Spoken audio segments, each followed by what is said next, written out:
আসসালামু আলাইকুম। বিবিসি আন্তর্জাতিক বিশ্ব সংবাদে আপনাকে স্বাগত। শুরুতে সংবাদ শিরোনাম, পরে বিস্তারিত।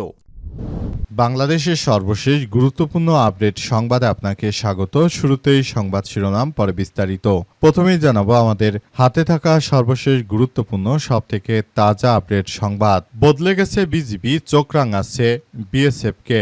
ফ্যাসিস্ট হাসিনার শাসনামলে বিজিবিকে নতজানু করে রাখা হয়েছিল, ফলে সীমান্তে যথাযথ প্রতিরোধ গড়ে তোলা সম্ভব হয়নি। 5 আগস্টের রাজনৈতিক পথ পরিবর্তনের পর দৃশ্যমান পরিবর্তন লক্ষ্য করা যাচ্ছে। বিজিবি এখন চোখ রাঙাচ্ছে বিএসএফকে। বাংলাদেশে পুশিনের ঘটনায় ভারতীয় সন্ত্রাসী এই বিএসএফের সদস্যদেরকে বাংলাদেশের বিজিবির সদস্যরা চরম ধুলাই দিচ্ছে। এরপর জানাবো সীমান্তে হত্যা নিয়ে স্বরাষ্ট্রমন্ত্রী সালাউদ্দিনের আপত্তিকর মন্তব্য প্রত্যাহার করতে হবে বললেন নাহিদ ইসলাম। সীমান্ত হত্যা বা বর্ডার কিলিং নিয়ে সম্প্রতি স্বরাষ্ট্রমন্ত্রী সালাউদ্দিন আহমেদের যে ধরনের উস্কানিমূলক বক্তব্য সেটিকে প্রত্যাহার করতে হবে বলে জানিয়েছেন জাতীয় নাগরিক পার্টি এনসিপির দলীয় প্রধান নাহিদ ইসলাম। তিনি বলেছেন, যদি স্বরাষ্ট্রমন্ত্রীর এই কথা বাস্তবায়িত করা হয় তাহলে বলতে চাই আগামীতে বিএনপির জন্য এক মহা দুর্দিন অপেক্ষা করছে। বিএনপি যদি এই ধরনের কার্যক্রম থেকে আসলে তাদেরকে সরিয়ে নিতে না পারে, ভবিষ্যতে এটি তাদের জন্য এক বিপর্যয়কর পরিস্থিতির মধ্যে পড়তে হবে বলে মন্তব্য করেছেন নাহিদ ইসলাম। তিনি বলেন, এর জন্য অবশ্যই সরকারকে এবং বিএনপি স্বরাষ্ট্রমন্ত্রীকে জনগণের কাছে ক্ষমা চাইতে হবে।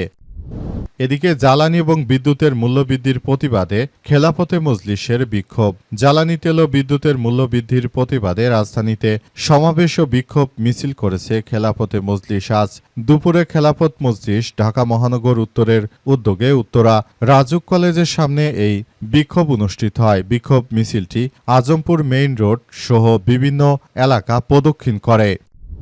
এবারে জানাবো নোয়াখালীতে মাইকে ঘোষণা দেয় বিএনপির ছাত্রদলের উপর আওয়ামী লীগের ব্যাপক হামলা। নোয়াখালীতে কার্যক্রম নিষিদ্ধ আওয়ামী লীগের নেতাকর্মীরা বিএনপির ছাত্রদলের নেতাকর্মীদের চরম ধুলাই দিয়েছে। আজ উপজেলার কালাদ্রাপ ইউনিয়নের 6 নং ওয়ার্ডের পশ্চিম সুলুকিয়া গ্রামে এমন সংঘর্ষের ঘটনা ঘটে। সংঘর্ষে বিএনপির বেশ কয়েকজন নেতাকর্মীর অবস্থা খুবই শোচনীয় পর্যায়ে চলে গেছে। এবং সর্বশেষ জানাবো হজ শেষে দেশে ফিরেছে 37,000-এর বেশি হাজি, মৃত্যু 48 জনের। পবিত্র হজ পালন শেষে দেশে ফিরতে শুরু করেছে বাংলাদেশি হাজিরা। আজ এ পর্যন্ত 37,435 জন হাজি দেশে ফিরে এসেছেন। আজ আরও 9টি ফ্লাইটে 3,646 জনের দেশে ফেরার কথা রয়েছে। এর ফলে চলতি বছরে হজযাত্রীদের অর্ধেকেরও বেশি দেশে ফিরে আসবেন। হজ সংশ্লিষ্ট কর্তৃপক্ষ জানিয়েছে, হজের ফিরতি ফ্লাইট কার্যক্রম চলবে আগামী 1 জুলাই পর্যন্ত। প্রিয় দর্শক, এতক্ষণ শুনছিলেন সংবাদ শিরোনাম, এবারে বিস্তারিত। তবে তার আগে বন্ধুরা অনুরোধ থাকবে এই সংবাদটিতে একটি লাইক দিন। এই চ্যানেলে আপনি নতুন হয়ে থাকলে আমাদের সংবাদটি দেখতে দেখতে চ্যানেলটি সাবস্ক্রাইব করে রাখুন। কমেন্ট করে বন্ধুরা আপনার মূল্যবান মতামত জানিয়ে দিন আপনি বিশ্বের কোন দেশ থেকে বা বাংলাদেশের কোন স্থান থেকে আমাদের সংবাদটি দেখছেন এবং শুনছেন। আর বন্ধুরা, সংবাদটি আপনার সোশ্যাল মিডিয়া ফেসবুকে শেয়ার করে বন্ধুদেরও দেখার সুযোগ করে দিন। আজকের এই সংবাদ সম্পর্কে আপনার মূল্যবান মতামত কমেন্ট বক্সে কমেন্ট করে জানিয়ে দিন। এবারে বিস্তারিত। বদলে গেছে বিজিবি, চোখ রাঙাচ্ছে বিএসএফকে। ফ্যাসিস্ট শেখ হাসিনার সময় বাংলাদেশের বিজিবি সদস্যরা ছিল নতজানু। তারা কখনোই ভারতের এই সন্ত্রাসী বাহিনীর বিরুদ্ধে কথা বলতে পারত না। সবসময় শেখ হাসিনা তাদেরকে দমিয়ে রাখার নানাবিধ অপচেষ্টা চালাতো। কিন্তু শেখ হাসিনা পালিয়ে যাওয়ার পর থেকে এবার বাংলাদেশের বিজিবি আর আগের মতো নেই। তারা এখন এমন কার্যক্রম চালাচ্ছে যেটা দেখে মনে হচ্ছে যে বিজিবির সদস্যরা তারা আসলে আগের জায়গা নেই। তারা এখন প্রিয় মাতৃভূমির জন্য ভারতের এই হিন্দুত্ববাদী সন্ত্রাসী বিএসএফ বাহিনীর বিরুদ্ধে আমাদের বিজিবির সদস্যরা সোচ্চার ভূমিকা পালন করছে। ভারতের সীমান্তের ওই পারে 30 লাখ মানুষ তারা জড়ো করেছে, যারা মূলত এই রাষ্ট্রগুলোর সবথেকে দরিদ্র শ্রেণীর এবং যারা মুসলিম। এসব নাগরিকদেরকে বাংলাদেশে ঠেলে পাঠানোর চেষ্টা করছে তারা। মূলত এই সন্ত্রাসী ভারতীয় বিএসএফ এর সদস্যরা বাংলাদেশের সীমান্তগুলো মধ্য দিয়ে এসব ভারতের দরিদ্রতম যেসব মুসলিম জনগোষ্ঠী রয়েছে তাদেরকে বাংলাদেশের অভ্যন্তরে ঠেলে পাঠাচ্ছে। বিষয়গুলো সবার জন্য খুবই দুঃখজনক ব্যাপার, কিন্তু বাংলাদেশের বিজিবির সদস্যরা ভারতের এই সন্ত্রাসী কার্যক্রমকে কোনোভাবেই ছাড় দিচ্ছে না। ভারতের এই সন্ত্রাসীদেরকে একদম ধূলিসাৎ করে দিচ্ছে বাংলাদেশের বিজিবির সদস্যরা। মূলত বাংলাদেশের বিজিবির সদস্যরা তারা বেশ কয়েকটি পুশিনের ঘটনায় পুরোপুরি ভারতের এই সন্ত্রাসী বাহিনীকে তাদের মুখে চপেটাঘাত করেছে। সীমান্ত হত্যা নিয়ে স্বরাষ্ট্রমন্ত্রীর আপত্তিকর বক্তব্য প্রত্যাহার করতে হবে বললেন নাহিদ ইসলাম। সীমান্ত হত্যা বা বর্ডার কিলিং নিয়ে সম্প্রতি স্বরাষ্ট্রমন্ত্রী সালাউদ্দিন আহমেদের দেওয়া বক্তব্যের তীব্র সমালোচনা ও প্রতিবাদ জানিয়েছে জাতীয় নাগরিক পার্টি এনসিপির আহ্বায়ক নাহিদ ইসলাম। তিনি বলেছেন, সীমান্ত ভারতীয় বাহিনীর নির্বিচারে হত্যা নিয়ে স্বরাষ্ট্রমন্ত্রী ও বিএনপির জাতীয় স্থায়ী কমিটির সদস্য সালাউদ্দিন আহমেদের বক্তব্য অত্যন্ত আপত্তিকর এবং অপমানজনক। সরকারের দায়িত্বশীল কারো থেকে এই ধরনের কোনো বক্তব্য জাতি আশা করেনি। এটি আমাদের জন্য লজ্জাকর। আজ গণমাধ্যমে পাঠানো এক বার্তায় নাহিদ ইসলাম এসব কথা জানিয়েছেন। নাহিদ ইসলাম বলেন যে 3 দিন পেরিয়ে গেলেও সালাউদ্দিন আহমেদ তার বক্তব্য প্রত্যাহার বা ব্যাখ্যা করেননি। তদুপরি সরকারের পক্ষ থেকে এই ধরনের বক্তব্য কোনো নিন্দা বা আপত্তিও জানানো হয়নি।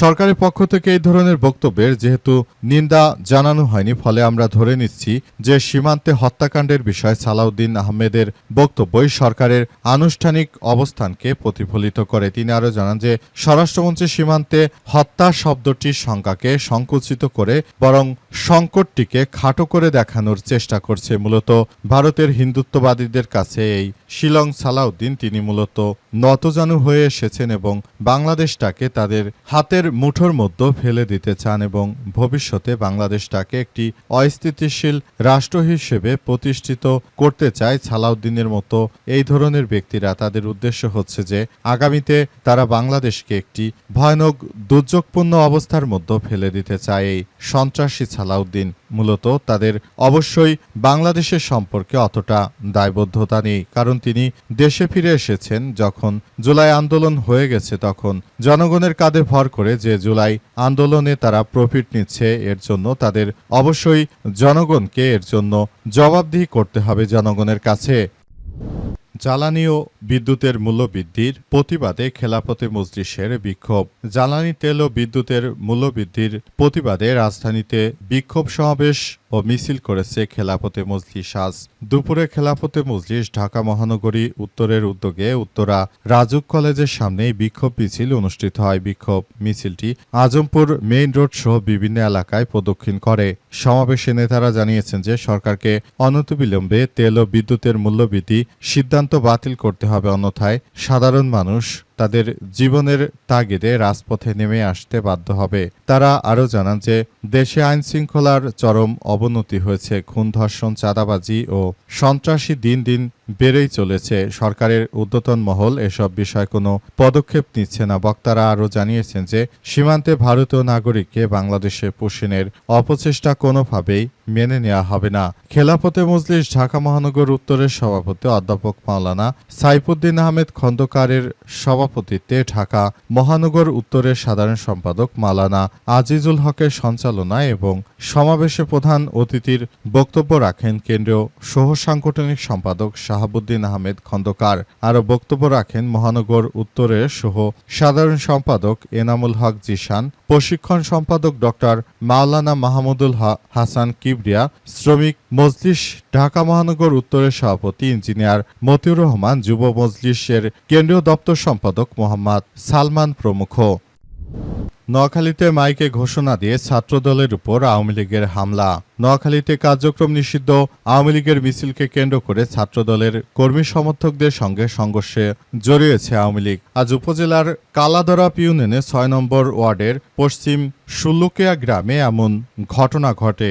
এ সময় অগ্নিসংযোগ ভাঙচুর করা হয় ছাত্রদলের নেতাকর্মীদের দুটি মোটরসাইকেল। নোয়াখালী শহর শ্রমিক দলের সাংগঠনিক সম্পাদক মোহাম্মদ হৃদয় সহ উভয় পক্ষের অন্তত ৭ থেকে ৮ জন আহত হয়েছে। পুলিশ ও ছাত্রদল স্থানীয় সূত্র থেকে জানা গেছে যে বিকেলে সদর উপজেলার নোয়াইন ইউনিয়নের বাদেরহাট এলাকায় নিষিদ্ধ ঘোষিত ছাত্রলীগ যুবলীগের একটি মিছিল বের হয়। এর প্রতিবাদে শনিবার বিকেলে বাদেরহাট বাজারে স্থানীয় ছাত্রদল ও ছাত্র শিবির পৃথক বিক্ষোভ মিছিল সমাবেশ করেছে। কর্মসূচি শেষে ছাত্রদলের নেতাকর্মীদের মোটরসাইকেলের বহরে কালাদরা ইউনিয়ন পরিষদের চেয়ারম্যান ও সাবেক ইউপি ছাত্রলীগের সভাপতি সাদাত হোসেন সেলিমের বাড়ির পাশে পৌঁছায়। সেলিমের সঙ্গে ছাত্রদলের নেতাকর্মীদের বাকবিতণ্ডা হয়। এক পর্যায়ে আওয়ামী লীগের লোকজন মসজিদের মাইকে চেয়ারম্যানের উপর হামলার ঘোষণা দেন। এতে স্থানীয় আওয়ামী লীগ, ছাত্রলীগ ও যুবলীগ চেয়ারম্যানের সমর্থকরা লাঠিসোঁটা নিয়ে স্থানীয় বিএনপি নেতাকর্মীদের উপর ব্যাপক গণধুলাই দিয়েছে। এ অবস্থায় বিক্ষুব্ধ জনতা স্থানীয় আওয়ামী লীগের কার্যালয় ভাঙচুর করে। জেলা ছাত্রদলের সাধারণ সম্পাদক জিয়াউর রহমান রাহাত অভিযোগ করেছেন, ছাত্রলীগ যুবলীগের কিছু নেতাকর্মীরা আমাদের উপর আক্রমণ চালালে আমরা আওয়ামী লীগের কার্যালয় ভাঙচুর করেছি।